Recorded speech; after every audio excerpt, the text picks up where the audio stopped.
Salam alaikum, Azul Filaoun, bonsoir. L'actualité de la semaine passée était un peu dans le rythme estival, si on peut dire. Doucement le matin, pas trop vite le soir, si l'on accepte l'atmosphère très lourde qui a accompagné le rapt de la petite Nihel.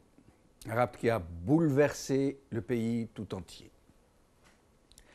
C'est ce sujet que nous traiterons en premier. Puis nous passerons à l'autre rapt, celui du FLN, sur lequel le régime a mis le grappin, comme chacun le sait, depuis 1962, dont il a usé jusqu'à la corde de ce qu'il véhiculait comme imaginaire révolutionnaire, qu'il utilise pour assouvir les ambitions personnelles des uns et des autres, et de toute la nomenclatura qui se bouscule à la mangeoire. Nous évoquerons donc cette initiative d'anciens moujaheds, ou qui se présentent comme tels, qui ont vigoureusement demandé le départ de Saadani du FLN, dont ils disent qu'il tient ce parti en otage.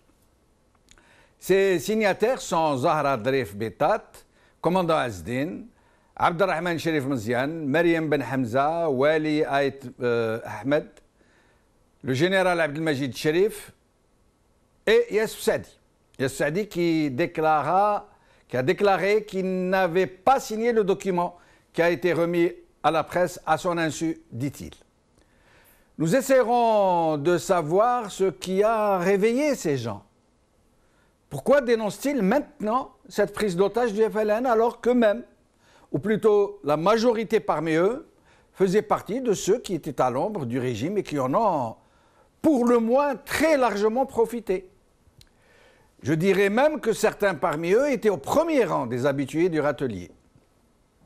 La question du tourisme s'est posée aussi, parce que les rares Algériens qui ont les moyens de partir en vacances, sans toutefois pouvoir partir ailleurs, ont découvert avec stupeur l'état lamentable des plages algériennes, la cherté des hôtels, des campings, la carence criarde des services. Les Algériens de la diaspora qui ont eu le courage de venir passer leurs vacances dans leur pays ont amèrement déchanté, pour la plupart. Depuis les compagnies de transport transport aérien et maritime, qui ont un quasi-monopole sur l'Algérie, jusqu'à la qualité détestable des infrastructures touristiques, en passant par l'incivisme triomphant d'une société qui semble avoir perdu son chemin. Et enfin, nous évoquerons la question de la retraite, la situation des retraités et le projet de loi sur la retraite anticipée. Aujourd'hui, Liberté. Zahra Drif Betat riposte au bureau politique du FLN. Saadani veut mettre le pays sous tutelle étrangère par Mehdi Mhenni. Al-Watan. Décès de la petite Nihel, colère et incompréhension par Hafid Azzouzi. Algérie Focus. Retraite anticipée, les syndicats montent au créneau. D'où Samar.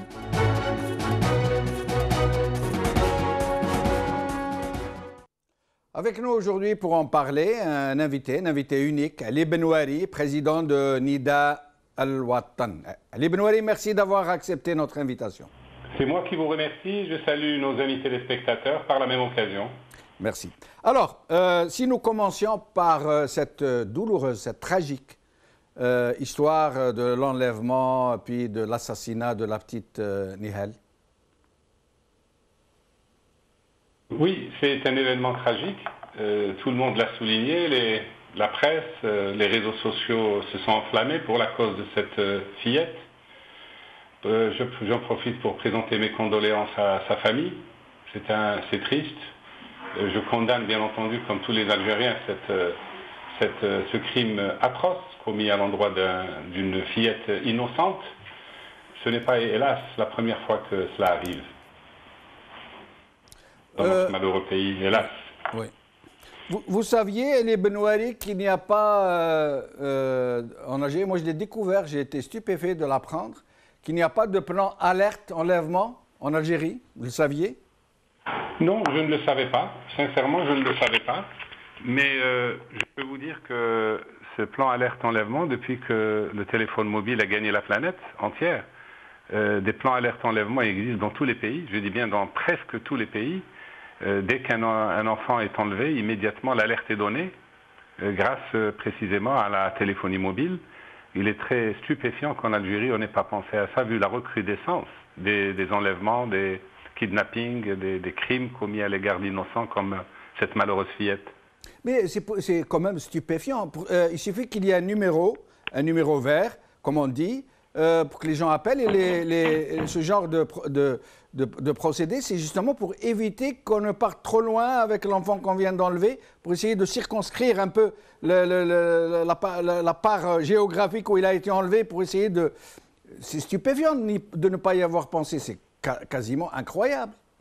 C'est incroyable, mais il faut peut-être, hélas, que des événements tragiques comme celui-ci se répètent, que l'opinion publique s'émeuve pour que les pouvoirs publics réagissent. Je suis presque certain maintenant qu'il y a eu une levée des boucliers, qu'il y a eu une vague d'émotions qui a soulevé le pays. Je suis sûr et certain, puisque les moyens existent, que le pouvoir va faire quelque chose, enfin du moins je l'espère. Vous parliez de cas qui se répètent. Justement, on en arrive à cette question du chiffre, des statistiques. Pour 2016, on ne connaît pas encore les chiffres, puisque l'année est encore en cours. Mais pour 2015, le ministère de la Justice a déclaré, très officiellement, que le nombre des enlèvements d'enfants était de 15 enlèvements, tous enlèvements confondus. Or, la société civile, et notamment NADA, qui est un réseau constitué de plusieurs associations de défense des droits de l'enfant, a avancé qu'il y a eu exactement 278 cas d'enlèvement et de tentatives d'enlèvement qui ont été déjoués par les citoyens ou par les services de sécurité. 278.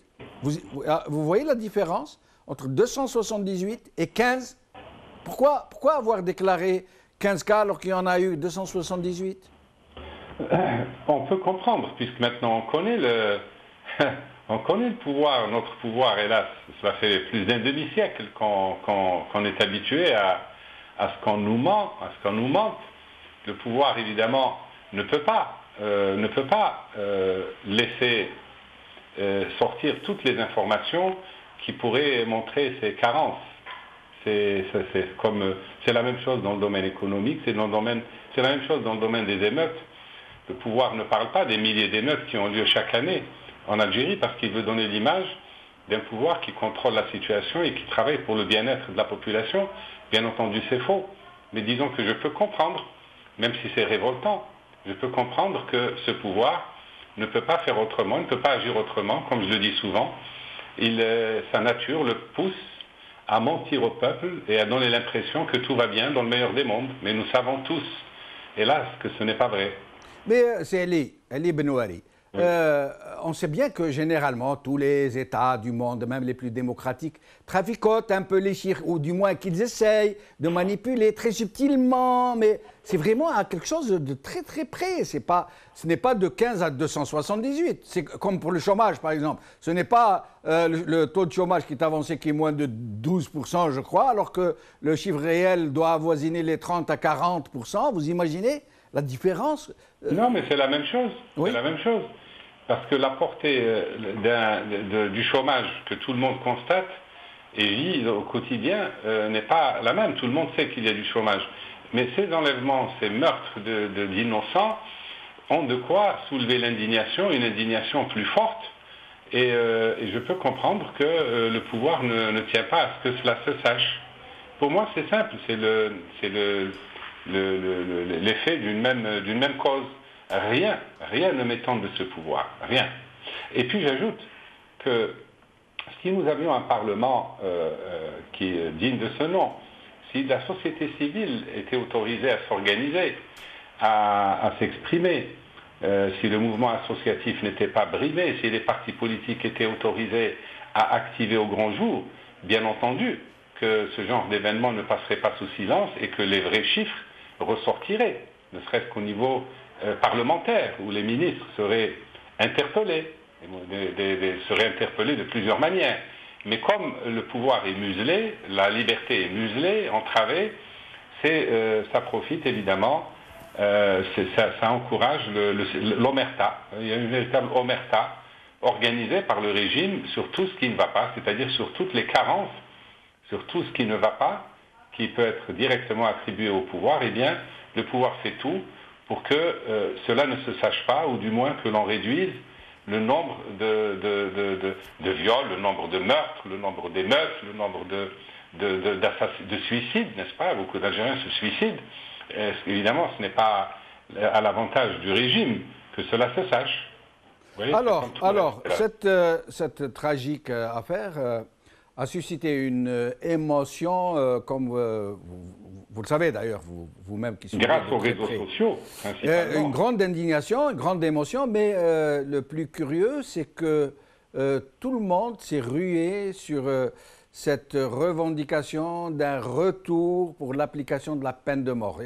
Même plus, les gens appellent à décapiter sur la place publique, certains appellent au qisas, d'autres appellent au lynchage, à la pendaison publique, on veut. Bien sûr, j'en profite pour vous donner mon avis là-dessus. Oui, justement. Voilà précisément le type de réaction que le pouvoir encourage, aime voir fleurir et surgir. Parce que, au fond, c'est comme si le peuple demande au pouvoir de le protéger en rétablissant la peine de mort. Et vous verrez que probablement le pouvoir va écouter, n'est-ce pas? Il va pour donner l'impression qu'il écoute le peuple et que lui aussi, le pouvoir, veut venger la mort de cette fillette. Donc, et puis en plus, ce qui est le plus grave, c'est que c'est un pouvoir régalien. La peine de mort est un pouvoir est du ressort du seul pouvoir. C'est le pouvoir qui décide d'exécuter les gens qu'il condamne lui-même à mort, n'est-ce pas? Méfiez-vous, faites très attention, même si l'intention est noble, c'est quelque chose qui peut se retourner contre vous. Au fond, c'est comme si vous demandiez au pouvoir d'appliquer la peine de mort à n'importe quel Algérien qui mécontente pas seulement contre ceux qui tuent des enfants innocents, mais le pouvoir serait tenté d'exécuter à mort, de mettre à mort d'exécuter les peines de mort pour soi-disant répondre à la volonté unanime, à l'émotion unanime des gens, mais en réalité le pouvoir peut très bien utiliser ça à son propre profit. Comment voulez-vous confier à votre bourreau, à quelqu'un qui vous emprisonne, le soin de vous juger et de vous condamner à mort? C'est absolument ubuesque, c'est incroyable. Seul un pouvoir démocratique peut établir ou rétablir la peine de mort. Seule une justice indépendante peut exécuter, décider de l'exécution, de mettre à mort, d'exécuter quelqu'un qui a été jugé et dont on a pu prouver qu'il est véritablement coupable. Alors je dis aux Algériens, méfiez-vous, ce pouvoir ne peut pas appliquer la peine de mort, il ne faut surtout pas. Il faut au contraire militer pour abolir la peine de mort, du moins tant que nous n'avons pas un régime démocratique. Le jour où nous aurons des institutions qui fonctionnent démocratiquement, un débat peut être ouvert sur la question, les Algériens pourront donner leur avis et à ce moment-là, la majorité décidera. Mais justement, exiger de cette façon l'application de la peine de mort dans un système tel que celui de l'Algérie où, j'allais dire l'État, où le régime, le pouvoir est illégitime, est-ce que ce n'est pas d'une certaine manière, comme vous le disiez vous-même à l'instant, de façon subliminale, de façon, j'allais dire consensuelle, donner feu vert à ce régime et donc reconnaître sa légitimité et sa... Bien sûr, c'est une manière de légitimer le pouvoir. C'est comme si on demandait au pouvoir de nous protéger contre les assassins. Oui. Comment demander à un pouvoir qui lui-même est un pouvoir assassin, qui a tué beaucoup d'innocents et qui tous les jours organise des injustices, comment demander à ce pouvoir d'appliquer la peine de mort? C'est terriblement dangereux. Je crois que le peuple algérien Tous les Algériens ont intérêt à ce que la peine de mort soit abolie avec un régime pareil. Qui voudrait mettre entre les mains de ce régime sa vie? Qui pourrait confier à ce pouvoir illégitime, à ce pouvoir paré de tous les vices, lui confier le soin, le droit de vie et de mort sur nos concitoyens? Mais Ali Benouari, les conservateurs, les mouvances conservatrices de ce pays, notamment les islamistes, pour les nommer, sont en train de dire non, ça c'est la peine de mort, c'est une disposition prévue par Dieu lui-même. On ne peut pas ne pas rendre justice à la victime et à sa famille. L'application de la peine de mort doit se faire en dehors de toute autre considération. Qu'est-ce que vous pourriez leur répondre Je leur répondrai que malheureusement, ce n'est pas Dieu qui gouverne. Dieu n'a jamais été député, ni ministre, ni chef d'État. C'est des êtres humains comme vous et moi qui sont chargés d'appliquer les lois, qui sont chargés d'élaborer les lois, etc. Donc il faut juste espérer, il faut dire, je dis à ces gens-là, à ceux qui mêlent Dieu à toutes nos affaires, n'est-ce pas, qu'elles soient politiques ou autres, je leur dis faites très attention, parce qu'on ne peut pas opposer le pouvoir à Dieu. On peut opposer le pouvoir au peuple, on peut opposer le pouvoir aux administrés, parce que c'est tout de même les citoyens qui sont censés élire le pouvoir, ce n'est pas Dieu, et nul n'est parfait. Donc même si quelqu'un arrive au pouvoir en utilisant la religion, qui nous garantirait contre l'arbitraire de cet homme? Qui nous garantirait contre l'arbitraire d'un pouvoir qui se revendiquerait de Dieu? Je suis certain que ce pouvoir serait infiniment plus dangereux, parce qu'il se revendiquerait de prescriptions divines pour exécuter les gens. Il faut faire très très attention. Mais pourquoi Ali Benouari, pour moi, est une véritable supercherie. Malheureusement, le pouvoir est exercé par des êtres humains. Et les êtres humains, nous connaissons tous leurs faiblesses. Le Coran, la religion, les religions sont faites pour améliorer les gens. Mais qui peut décider si quelqu'un mérite d'exercer des fonctions publiques, mérite d'exercer le pouvoir pour administrer ses concitoyens? Et là, ce n'est pas Dieu. Ça ne peut être que des êtres humains. Et l'être humain est faillible. Il a des défauts. Donc ne mêlons pas cette question, ne nous éloignons pas du sujet. Le vrai sujet, c'est la nature arbitraire du pouvoir qui s'exerce sur tous les Algériens, quels qu'ils soient. Mais Ali Benouari, excusez-moi de vous interrompre. Le pouvoir a eu la main lourde contre les islamistes. Il n'a pas hésité à tuer des milliers, des dizaines de milliers de gens, à faire disparaître des gens. Des gens, on ne sait toujours pas où ils sont. Comment faire confiance? Comment est-ce qu'on peut faire, même un islamiste peut faire confiance à ce pouvoir? Je crois que dans cette question-là, tous les Algériens doivent avoir la même position. Il ne saurait être question de mêler les affaires de religion à une affaire bassement politique. Oui, mais Ali Benouari, est-ce que vous m'entendez? Je vous entends très bien. Alors, pourquoi, plutôt que d'asséner des opinions et d'autres, des visions sociétales ou d'autres, pourquoi ne pas essayer d'aller vers un vrai débat de la société civile qui pourrait s'emparer d'un tel sujet pour en parler, quitte à forcer un peu le passage, parce que le régime n'a pas intérêt du tout à aller vers ce genre de débat de fond. Pourquoi ne pas tout faire, vous, qui êtes président d'un parti auquel on a refusé, je signale, l'agrément? Pourquoi ne pas essayer d'aller vers ce débat profond de la société? Pourquoi ne pas impliquer le plus de gens possible pour parler de ça, plutôt que d'asséner une chose ou une autre? Mais parce que c'est un débat qui ne peut pas être dissocié des autres débats. Vous croyez que la priorité aujourd'hui des Algériens, c'est la peine de mort? Ce n'est de loin pas la priorité. Et pas plus pour la peine de mort que pour tous les autres sujets, le pouvoir ne laissera les gens s'exprimer librement. Cela, il faut que ce soit clair pour tout le monde. Ce pouvoir ne tolère pas la liberté d'expression, ne tolère pas la liberté d'association, ne tolère aucune autre voie que la sienne. Donc on peut débattre de la peine de mort, on est en train de le faire. On peut débattre de la façon dont l'économie est gérée, on le fait. Mais on le fait dans des cercles, dans des cercles étroits. Il n'y a pas, par exemple, on en parle, vous et moi, Magharibiya, des chaînes plus ou moins indépendantes, les réseaux sociaux parlent quand même, on arrive à parler librement de beaucoup de sujets. Mais ce que le pouvoir interdit, c'est ce qui lui est le plus dangereux, c'est-à-dire laisser des meetings populaires. Pourquoi est-ce qu'il n'y a pas de meeting populaire? Pas plus que les réunions dans de petites salles ne sont autorisées. Pourquoi des petites marches ne sont pas autorisées? Pourquoi des sit-ins ne sont pas autorisés? En fait, le pouvoir ne veut pas que les Algériens se réunissent et puis pour agir, n'est-ce pas? Il veut confiner le débat à des cercles restreints, à des salons, voire à des chaînes, au niveau de chaînes étrangères comme Maralibia, et il limite les dégâts. Mais descendre dans la rue, mais se réunir publiquement avec des gens, faire des meetings populaires, jamais. Regardez l'état d'urgence, combien d'années il a duré. Et bien qu'il a été levé il y a 2 ans, ce n'est pas pour autant que les gens peuvent manifester librement, alors que la Constitution et les lois le permettent. Non, c'est un pouvoir qui ne tolère pas l'expression libre, qui ne tolère pas l'association libre.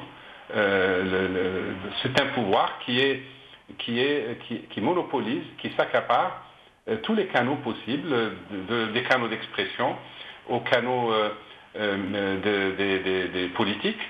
Par exemple, les partis politiques ne sont pas autorisés à activer. Justement, nous allons arriver à cette histoire du parti FLN, oui. Qui lui aussi a pris en otage, il faut le dire, c'est un véritable rapt de la volonté populaire et un rapt d'un FLN, d'un mouvement, d'un parti révolutionnaire qui a conduit la révolution algérienne, qui a été qui a atteint une sorte de, je ne sais pas, le FLN pour les Algériens, du moins pendant les années de la révolution, était pour les Algériens quelque chose de tout à fait exceptionnel. Ils représentaient toutes leurs aspirations, tous leurs espoirs. Et donc, ce FLN-là a été capté par ceux qui ont perpétré le coup d'État dès l'indépendance, qui sont aujourd'hui, c'est le même régime. Donc. Et aujourd'hui, sont sorties des voix, se sont exprimées des voix, mais du sein même du Sérail, ce sont des gens qui ont toujours fait partie du Sérail, et qui aujourd'hui dénient à Saadani de prendre le FLN en otage. Donc j'aimerais que vous entendre nous donner votre avis sur cette question. Je rappelle que ceux qui ont signé, c'est Zahra Dref, l'épouse de Betat, Feu Betat, commandant Azdin, Abdelrahman Sherif Mzian, Myriam Ben Hamza, Wali Ait Ahmed, le général Abdelmajid Sherif et Yassib Saadi qui a démenti avoir signé. Oui, pour moi ce n'est pas très étrange. La plupart des personnes que vous avez citées ont occupé des fonctions sénatoriales, de sénateurs au titre du tiers présidentiel ou ont occupé des fonctions au sein du Sérail et ne se sont pas illustrés pour s'être démarqués de ce régime depuis l'indépendance jusqu'à aujourd'hui, à part le commandant Azdin, que je respecte beaucoup. Finalement, regardez, tous les autres sont des nervis du système, qui ont bien profité. Alors aujourd'hui, qu'ils veulent se démarquer, le FLN au musée, mais des Algériens, de braves Algériens, des héros, comme Ait Ahmed, comme Boudiaf, n'ont jamais arrêté de protester contre l'utilisation du FLN dès l'indépendance à des fins partisanes. Quand je dis à des fins partisanes, c'est au service d'une mafia. C'est toujours la mafia qui dirige et qui utilise le FLN pour se légitimer. Le FLN donne des lettres de noblesse, de légitimité à une bande de malfaiteurs. Oui, c'est comme cela qu'il faut les appeler. Ce sont des malfaiteurs, tous tels qu'ils sont, qui ont utilisé le FLN pour arriver à leur fin, et le système, bien entendu, lui-même, même s'il a été géré par des gens qui n'ont pas appartenu au FLN. Le FLN, depuis 1989, n'est plus le parti unique. Donc, d'autres partis, comme le RND, jouent le rôle aussi, jouent le même sale rôle. Donc, aujourd'hui, ce n'est pas seulement le FLN qu'il faut renvoyer au musée, et c'est une exigence profondément démocratique du peuple, mais c'est aussi le RND et tous les partis fantoches que le pouvoir a créés pour se légitimer. Voilà, je ne peux pas vous dire plus que cela. Mais pourquoi, Ali Benouari, pourquoi maintenant, et pourquoi Saadani, et pourquoi ces gens qui ont toujours été, sauf comme vous le dites, commandant Azdin, commandant Zarari, les autres ont toujours été au cœur de ce régime. Ils ont profité depuis 1962 à ce jour, sans aucune interruption. Pourquoi maintenant montent-ils sur leurs grands chevaux et se font-ils passer pour des maquisards immaculés qui s'offusquent que le FLN puisse être pris en otage? Pourquoi maintenant et pourquoi Saadani? Pourquoi Saadani seulement? Honte. Moi, à leur place, j'aurais honte de le dire. Mais pourquoi aujourd'hui vous posez... La question est pertinente. Parce qu'à mon avis, ça sent la fin de règne. Ces gens se sentent quelque part orphelins. Oui. Fin de règne ou règlement de compte entre clans? Oui. D'abord, c'est des clans. Le système se lézarde entre plusieurs clans, on le voit, notamment depuis le départ du général Tawfiq.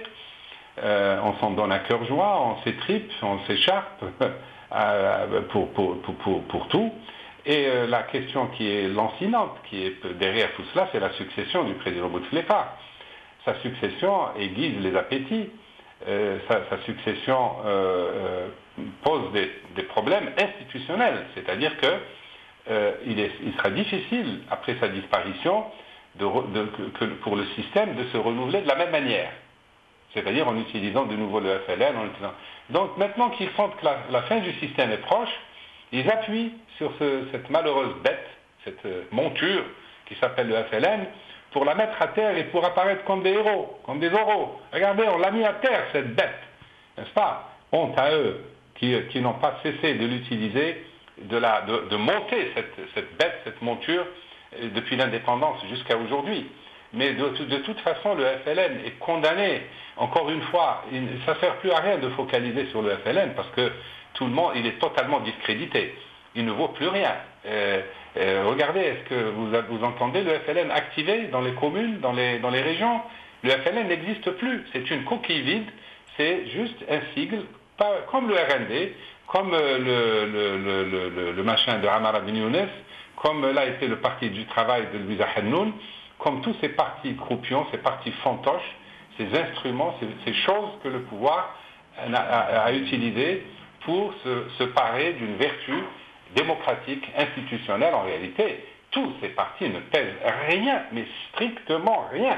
Ce sont des... Mais Ali Benouari, quand on sait que Saadani est le vrai porte-parole, il est la vraie façade des frères Bouteflika et notamment et surtout de Saïd Bouteflika. Quand on sait qu'il n'y a pas très longtemps, il y a quelques semaines, il y a eu une attaque en règle de Belkhadim contre Saadani, donc contre Saïd, un autre cadre du comité central, j'ai oublié son nom, il a même prononcé le mot de Bouteflika. Il a dit Bouteflika est président d'honneur du FLN, mais il n'a rien à voir, il n'a aucune décision à prendre, c'est pas son affaire. Il a dit ça, publiquement, à la presse. Et que maintenant il y a cette montée au créneau de ces gens que je viens de citer, donc qui montent au créneau, sauf Yassou Saadi qui dit non, moi je n'ai pas signé, je n'ai rien communiqué à la presse, on a usurpé ma signature. Est-ce que ce n'est pas maintenant l'apparition d'un conflit déclaré, d'un conflit ouvert, et qui est vraiment derrière les frères Bouteflika, ceux qui attaquent les frères Bouteflika? Ce sont les résidus de l'ancien système. Ce sont des résidus, des orphelins, mais en même temps des orphelins qui ont l'appétit féroce, qui restent quand même avec des ambitions féroces. Ils veulent absolument ne pas être les perdants de l'après-Bouteflika. Alors il y en a qui cherchent à reconquérir le FLN, parce que, pense-t-il, Bouteflika parti, la branche la plus légitime à laquelle il faudra absolument s'accrocher, c'est le FLN. C'est le cas de Belkhaden, c'est aussi le cas de Saïdani, c'est le cas aussi de tous ces gens qui font du FLN un théâtre, un terrain de bataille, n'est-ce pas, un enjeu de pouvoir. Pour pouvoir dire, oui, vous savez, nous, c'est pas le RND, bébé moustachu, qui en 3 mois a raflé la majorité des sièges au Parlement. C'est quand même un parti historique, révolutionnaire, qui a ses lettres qui a des lettres de noblesse à faire valoir. Donc, ils veulent, après Bouteflika, une fois que le système s'est effondré, et que peut-être, même dans l'hypothèse où on va vers un système pluripartiste authentique, une démocratie véritable, ils pensent qu'agrippés aux branches du FLN, ils pourront sauver leur peau, ils pourront toujours se présenter aux électeurs en disant, regardez, entre nous héritier de ce grand FLN et le parti, par exemple, Nida al-Watan, qui vient d'être créé, il n'y a pas photo. Alors ils vont remuer les anciens maquisards, ils vont remuer, ils vont essayer de toucher les vieux, les vieilles, les nostalgiques, n'est-ce pas, d'une Algérie heureuse, d'une Algérie solidaire. Ça reste un enjeu très important et ils pensent pouvoir, ce qu'ils ne savent pas simplement, ce qu'ils ne savent pas, c'est que le peuple algérien sacre. Le peuple algérien sait aujourd'hui, il sait tout de ces gens-là, il sait que ce FLN n'a rien à voir avec le FLN qui a libéré le pays.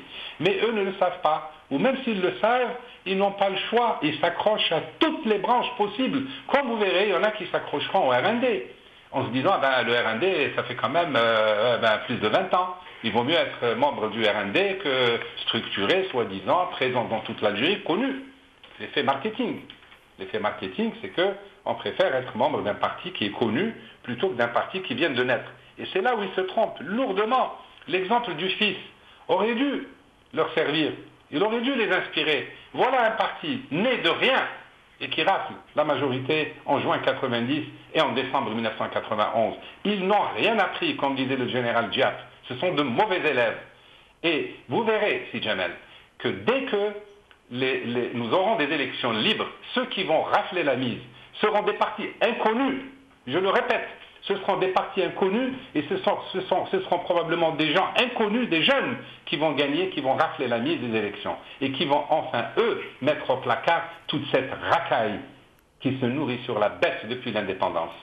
Alors, et si on passait donc de ces touristes de luxe qui squattent le FLN et qui se dorent au soleil de la rente, si on passait de ces touristes-là aux touristes, aux vrais touristes algériens, ceux qui n'ont pas pu partir en Tunisie, en Turquie, au Maroc, en Espagne, les rares Algériens qui peuvent se permettre du tourisme, peut-être un maximum de 20% d'Algériens, et qui donc se sont retrouvés cette année, qui ont découvert, pour la plupart de ceux qui sont venus de l'intérieur du pays, ils ont découvert des plages absolument sinistres, très sales. Certaines photos montrent que des eaux d'égout se déversent au milieu des baigneurs, que des campings sauvages sont aménagés dans les plages, qu'il y a certaines plages où il y a même des vaches, certaines plages où il y a des tessons de bouteilles. C'est complètement atroce et indescriptible. Et donc, et je ne parle pas des services, je ne parle pas de la cherté des hôtels, je ne parle pas... Et donc, j'aimerais que vous nous disiez quelques mots au sujet de ce tourisme. Quel tourisme? Il n'y a pas de tourisme parce qu'il n'y a pas de politique touristique. Il n'y a pas d'industrie parce qu'il n'y a pas de politique industrielle. Il n'y a pas de culture authentique riche parce qu'il n'y a pas de politique culturelle authentique.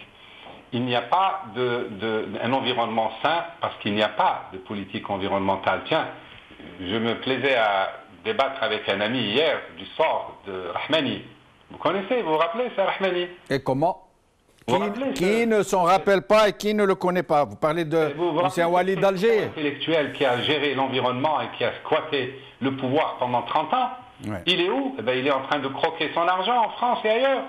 Après avoir détruit l'environnement, il a fait tout sauf de l'environnement. Prenez l'exemple du ministre du Tourisme, je ne sais plus si c'était Taïb Belriz ou un de ses sbires.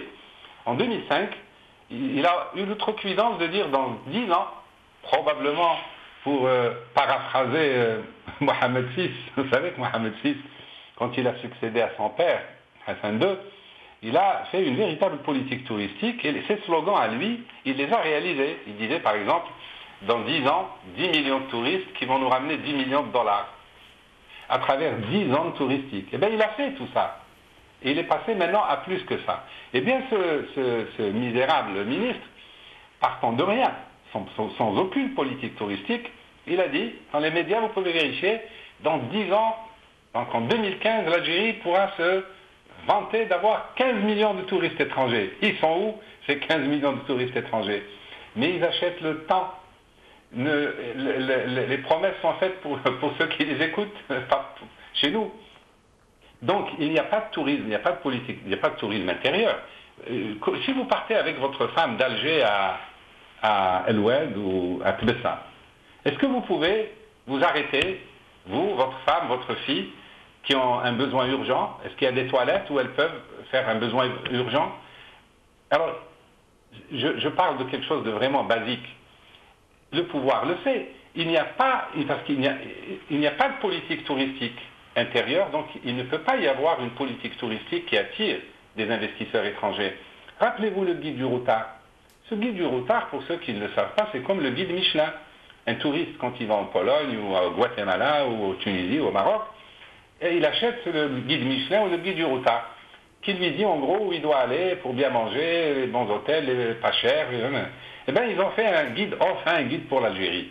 La surprise, c'est que quand on a lu ce guide, eh bien, on a découvert quelque chose d'absolument stupéfiant. C'est un guide, contrairement à tous les autres guides, pour encourager les gens à visiter tel ou tel pays. Ce guide a été conçu pour l'Algérie pour expliquer toutes les raisons de ne pas aller en Algérie. La saleté, l'environnement qui est repoussant. Le guide du routard, vous nous avez dit? Le guide du routard, absolument. Les gens sales, les restaurants sales, pas d'hôtel, bref, toutes les raisons de ne pas aller en Algérie. Un pays qui va bientôt avoir encaissé 1000 milliards de dollars, qui n'a pas pu construire 10 000 lits ou 15 000 lits, comme dans le jargon qu'utilisent les pays touristiques, qui n'a pas d'école hôtelière digne de ce nom, qui n'a rien, eh bien, il n'y a pas plus qu'on ne peut attirer de touristes algériens à voyager dans leur pays, pas plus qu'on ne peut, à plus forte raison, on ne peut inviter des touristes étrangers à visiter l'Algérie. Est-ce que ce guide du routard parle de la prise d'otage des touristes par Aigle Azur, Air Algérie, la CNAN? Écoutez, elle est Benouari. La logique aurait voulu que, puisque ces compagnies ont le monopole sur l'Algérie, parce que les copains, pour Air Algérie, pour qu'elle ne ferme pas, parce qu'elle est très très mal gérée, et que si elle n'a pas le monopole, elle ferme, et pour Aigle Azur, parce que c'est la compagnie des copains. Donc, il leur donne un monopole non dit. Mais est-ce qu'il n'aurait pas été intelligent qu'en été, ils baissent leur prix pour permettre à des touristes algériens de la diaspora de rentrer chez eux? Est-ce que le guide du routard parle de ça? Je ne me souviens pas avoir lu ça, mais en tout cas, je peux vous dire que mon épouse, qui est à Alger, j'ai voulu qu'elle prenne Air Algérie, et je peux vous affirmer, c'est vérifiable, que je ne lui ai pas trouvé un billet à moins de 1200 €. Vous avez bien entendu? 1200 €. 2 fois le prix Paris-New York. 1200 €? Il a fallu qu'elle se rabatte sur Swiss Air pour 350 francs. Vous avez bien entendu. Air Algérie, en été, dans les moments de pointe, quand il y a affluence, quand beaucoup d'émigrés veulent rentrer chez eux, elle applique des tarifs prohibitifs qui vont jusqu'à 1200 €. Je l'ai vu de mes propres yeux il y a exactement une semaine. Ils font exactement le contraire de ce que font la Tunisie et le Maroc, par exemple. En été, c'est là où les tarifs sont les plus bas pour pouvoir permettre à tous les émigrés marocains et tunisiens de rentrer dans leur pays avec leurs enfants. Et ce qu'ils dépensent en devises permet de rattraper largement les billets qui sont peut-être subventionnés de cette manière-là, comme font toutes les compagnies low cost ou les compagnies charter. Tous les vols organisés aujourd'hui vous donnent des tarifs de transport qui sont pas chers parce que ils se rattrapent sur les hôtels que vous allez louer grâce à eux, etc., etc. En plus des services tout à fait déplorables, lamentables de ces deux compagnies dont tout le monde se plaint. Un service absolument au-dessous de tout. Bien sûr. Et on ne peut même pas incriminer les employés d'Air Algérie. Peut-être on peut incriminer les dignitaires du régime qui dirigent Air Algérie à l'étranger et en Algérie. En Algérie, elle est dirigée par qui vous savez, et à l'étranger, la plupart, si ce n'est toutes les agences d'Air Algérie dans le monde sont dirigées par les enfants de généraux, les enfants de ministres, de wali, etc., etc. Les listes circulent sur Facebook, je les ai lues, et à commencer par Genève. Genève est dans ce cas. Vous verrez. En plus, vous savez, je vais vous donner un exemple. À Genève, toutes les compagnies aériennes, Alitalia, Air France, Lufthansa, toutes ont fermé leurs bureaux à Genève.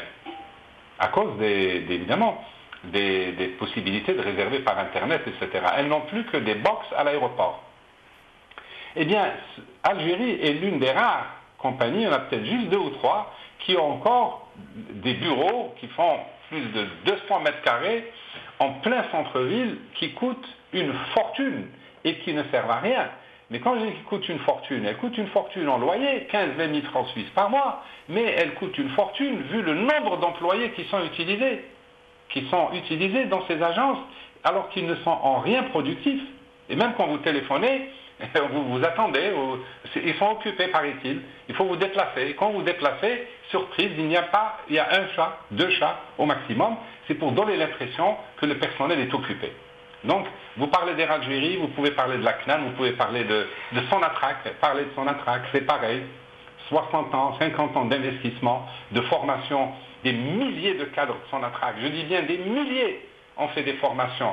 Quand vous les additionnez de 3 mois en 3 mois, de mois en mois, c'est des années de stage à l'étranger et Sonatrach ne sait même pas forer un puits toute seule ou faire de la sismique 3D ou investir comme toutes les compagnies dignes de ce nom à l'étranger, ne serait-ce que dans les pays voisins, prendre des champs, prospecter, découvrir aussi du pétrole à l'étranger, augmenter les réserves algériennes, pas seulement avec du pétrole et du gaz algérien, mais également à l'étranger, puisqu'on a de l'argent et on a des compétences. Tout est pourri, si jamais. Et on va enchaîner, nous allons enchaîner sur cette histoire de retraite anticipée. Ouais. Je vous rappelle, Ali Benouari, qu'il y a quelques années, quand il y a eu cette fameuse restructuration des entreprises, parce que les gens voulaient faire même basse sur tout le tissu industriel, les usines, les lots de terrain, les équipements, et pour les vendre aux copains et aux coquins. Donc on avait envoyé, je me rappelle, des millions de travailleurs, et on les a renvoyés chez eux. Les uns avec des indemnités, les autres avec des retraites proportionnelles, anticipées et tout. Mais oui. Et aujourd'hui, Oui, allez-y, je vous en prie. Donc ce sujet des retraites anticipées. Dans les années 90, on a renvoyé des centaines de milliers de travailleurs, on les a mis au chômage et on a encouragé les départs à la retraite à 40 ans. Oui, en effet. Alors, le prétexte était tout trouvé. Les entreprises publiques étaient en faillite, ne pouvaient plus faire payer leurs salariés. Tout l'argent que leur donnait l'État, vous savez, je suis le premier. La première opération d'assainissement financier des entreprises, c'est moi qui l'ai lancée en 1991. Nous sommes en 2016, on continue d'assainir financièrement les entreprises publiques. Qu'est-ce que c'est assainir financièrement les entreprises publiques? Dans un premier stade, on a voulu limiter les recrutements. Quand le FMI est passé par là en 1994, Bouyahia et consorts ont été encouragés à liquider des milliers d'entreprises, par exemple 1000 entreprises locales ont été liquidées et des centaines d'entreprises nationales ont été liquidées, provoquant plus d'1 million de chômeurs, d'Algériens mis au chômage. Et on a encouragé les départs à la retraite à 40 ans, mais pendant ce temps-là, tout n'était pas perdu pour tout le monde, puisque beaucoup d'hommes d'affaires, qui se disent hommes d'affaires, en ont profité pour acheter les biens des entreprises. Pour acheter à vil prix. À vil prix, bien sûr, c'est des cadeaux. Oui. Et ce sont devenus de prospères hommes d'affaires aujourd'hui, en 2016. Et comme quoi tout n'est pas perdu pour tout le monde. Alors cette politique de retraite, elle a connu ensuite, avec l'opulence, avec les rentrées financières à partir de 1999, on a enterré les plans d'ajustement et tous les efforts de restructuration menés par le FMI, et on a FMI de nouveau à recruter. Et puis tout de même, il y a eu, je me souviens, Sellel, et avant lui aussi peut-être Yahya Ibn Khadem, mais surtout Sellel, ces dernières années, obligé les cadres à partir à la retraite à 60 ans. Mais ils n'ont jamais respecté leurs décisions. Donc, après les avoir poussés à partir de 40 ans, ensuite on les a encouragés à rester, puis on leur a dit à partir de 60 ans vous dégagez, laissez la place aux jeunes. Ensuite, on s'est ravisé, et la plupart des PDG d'entreprises publiques aujourd'hui ont plus de 60 ans, donc l'État ne respecte pas eux. Et maintenant, de nouveau, il remet en cause sa politique de retraite. C'est de la navigation à vue, c'est de la démagogie, ça n'obéit à aucune règle. Et je ne vous parle pas des montants misérables des retraites, si Jamel. Et je ne vous parle pas du chemin de croix, du parcours des combattants, parce que j'en sais quelque chose, pour toucher sa retraite. Si vous avez le malheur d'avoir perdu vos fiches de paye des années 70, comme moi, ou si vous avez le malheur d'avoir travaillé pour des entreprises qui ont fait faillite, comme moi, je cite la DNC, ANP, eh bien, vous n'avez pas, votre retraite est amputée. Il vous faut 2 ans pour constituer votre dossier de retraite, et une fois que vous êtes arrivé à bout, vous n'avez pas votre retraite à 100% parce qu'il vous manque des années. Vous ne pouvez plus prouver que vous avez travaillé, même si vous avez des traces au niveau de la caisse nationale de retraite. Ce problème de retraite est un problème qui va, tôt ou tard, c'est un baril de poudre. Parce que des millions d'Algériens vont se retrouver à la retraite, anticipée ou pas. Je ne crois pas qu'il y ait des retraites. Mais justement, au sujet de la retraite anticipée, pourquoi le pouvoir cherche maintenant à changer la loi, à empêcher les gens de partir en retraite anticipée avant 60 ans? Pourquoi? Pourquoi? Pour moi, c'est un mystère. Parce qu'il n'y a pas de chiffres. J'aurais compris que l'on dise, voilà, la Caisse nationale de retraite, les caisses de retraite sont déficitaires, donc on a besoin de plus de cotisants. Mais comme il y a beaucoup de chômeurs, donc ce n'est pas un argument, ça ne tient pas. Ça ne tient pas, puisqu'il y a beaucoup de chômeurs qui peuvent aujourd'hui travailler et remplacer les partants, en théorie. Parce que souvent, les jeunes d'aujourd'hui ne sont pas bien formés pour assumer des responsabilités, en tout cas pour les tâches de responsabilité.